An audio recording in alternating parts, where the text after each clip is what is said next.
मध्य प्रदेश के छतरपुर जिले के खजुराहो में फूड पॉइजनिंग से 3 लोगों की अब तक मौत हो चुकी है। खजुराहो के गौतमा रिजॉर्ट में कुछ कर्मचारियों की खाना खाते ही तबीयत बिगड़ने लगी। कर्मचारियों ने भोजन करने के कुछ ही समय बाद उल्टी, बेचैनी और सिरदर्द की शिकायतें शुरू कर दी। इसके साथ साथियों ने तत्काल उन्हें खजुराहो प्राथमिक स्वास्थ्य केंद्र पहुंचाया, जहां प्राथमिक उपचार के बाद स्थिति गंभीर होने पर सभी को छतरपुर जिला अस्पताल रेफर कर दिया गया। जिला अस्पताल के मुताबिक उपचार के दौरान 3 कर्मचारियों की मौत हो गई, जबकि बाकी लोगों का इलाज जारी है। मृतकों की पहचान रागीलाल कुशवाहा, गिरजा रजक और रामस्वरूप कुशवाहा के रूप में हुई है।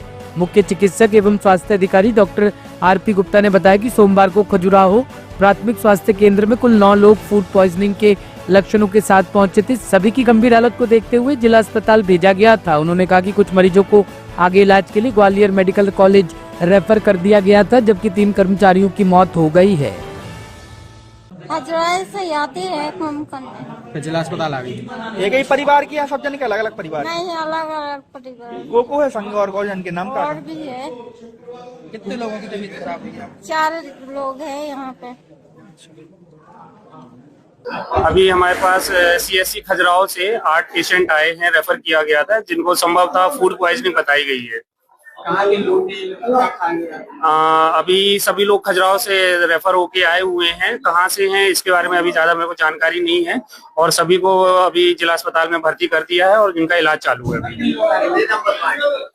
क्या कितने लोग आए? 8 लोग आए हुए हैं और 8 को जिला अस्पताल में हमने भर्ती कर दिया है, और अभी हालत के बारे में कुछ नहीं कह सकते। इसकी आपको थोड़ी देर में सूचना दे दी जाएगी। अभी इलाज चालू है सबका। दिल्ली की मुख्यमंत्री रेखा गुप्ता ने आज जहांगीरपुर स्थित आर्थिक रूप से कमजोर वर्ग फ्लैट्स का निरीक्षण किया। इस दौरान उन्होंने कहा कि दिल्ली में लाखों गरीब परिवार झुग्गियों में रहने को मजबूर है। पिछली सरकारों के कार्यकाल में इन परिवारों से सिर्फ वादे किए गए, लेकिन उन वादों पर कभी काम नहीं हुआ।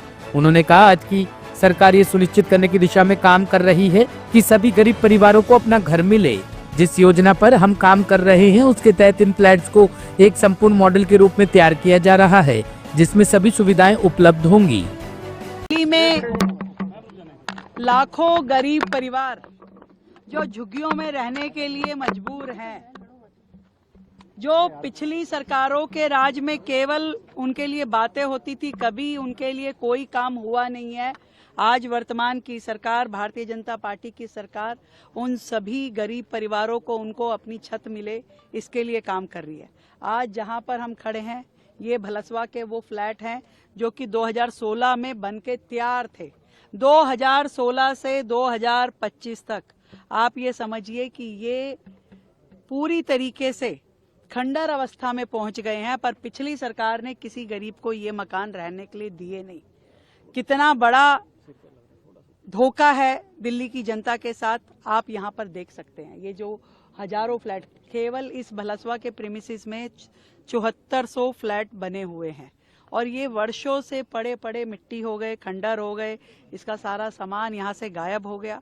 अगर ये उस समय उस गरीब जनता को अलॉट हो जाते तो आज वो लोग सुख चैन से अपने यहाँ रह रहे होते। हमने जो प्लान दिल्ली की झुग्गी बस्तियों के लोगों के लिए बनाया है, उसमें इन फ्लैट्स को पूरी तरीके से मॉडल बना करके, इस बस्ती को पूरा मॉडल बना के, जहाँ पे हर प्रकार की उनकी फैसिलिटी होगी, जहाँ उनकी ई रिक्शा के लिए सेफ्टी के साथ में चार्जिंग स्टेशन होंगे, जहां उनके दुकानें होंगी छोटी छोटी, जहां वो अपना कारोबार कर सकते हैं, अपनी दुकान लगा सकते हैं, अपनी रेडी लगा सकते हैं। उनकी सारे व्हीकल्स के खड़ी करने के लिए सेफ पार्किंग होगी, क्योंकि अधिकतर झगड़े पार्किंग पे, कहां अपनी रेडी खड़ी करें, कहां अपना टेम्पो खड़ा करें। इसी बस्ती के अंदर ही उनके लिए प्राइमरी स्कूल होगा, आयुष्मान मंदिर होगा, उनके लिए हर तरह की फैसिलिटी, आंगनवाड़ी से लेकर के शिशु वाटिका तक, बच्चों के लिए झूले, महिलाओं के लिए पार्कों में बैठने के लिए बेंच, बुजुर्गों के लिए सुविधाएं। एक ऐसा मॉडल दिल्ली सरकार तैयार कर रही है जो दिल्ली के उन लाखों गरीब परिवारों के लिए केवल सपना थे, पर वो सपना साकार होगा और इसी सरकार के कार्यकाल में साकार होगा। इस बात का विश्वास मैं दिल्ली की जनता को दिलाती हूँ। दिल्ली क्राइम ब्रांच की बड़ी कार्रवाई, रोहिणी रोड रेज आरोपी गिरफ्तार। दिल्ली पुलिस की ISC क्राइम ब्रांच ने एक तेज और सुनियोजित कार्रवाई के तहत 6 दिसंबर 2025 को अमन विहार रोहिणी में हुई सड़क पर झगड़े की घटना में शामिल 3 आरोपियों को गिरफ्तार किया है। ये सड़क विवाद इतना गंभीर था कि इसमें DTC बस चालक की मौत हो गई थी। गिरफ्तार आरोपी हर्ष कुमार, रोहन और राजू घटना के बाद फरार हो गए थे और लगातार अपने ठिकानों को बदलते हुए पुलिस की पकड़ से बचने का प्रयास कर रहे थे। घटना उस समय हुई जब डीटीसी बस चालक और अल्टो कार में सवार परिवार के बीच सड़क पर रास्ता देने को लेकर विवाद उत्पन्न हुआ। छोटी सी बहस अचानक हिंसक झगड़े में बदल गई और बस चालक गंभीर रूप से घायल हो गया। बस चालक की अस्पताल ले जाते समय मौत हो गई। इस घटना के बाद पुलिस ने पीएस अमन बिहार में एफआईआर दर्ज किया। मृतक के परिजन और डीटीसी स्टाफ ने घटना के अगले दिन UER 2 हाईवे को ब्लॉक कर न्याय की मांग की और आरोपियों की शीघ्र गिरफ्तारी की अपील की। इस मामले में जांच और आरोपियों की तलाश के लिए ISC क्राइम ब्रांच की एक विशेष टीम गठित की गई।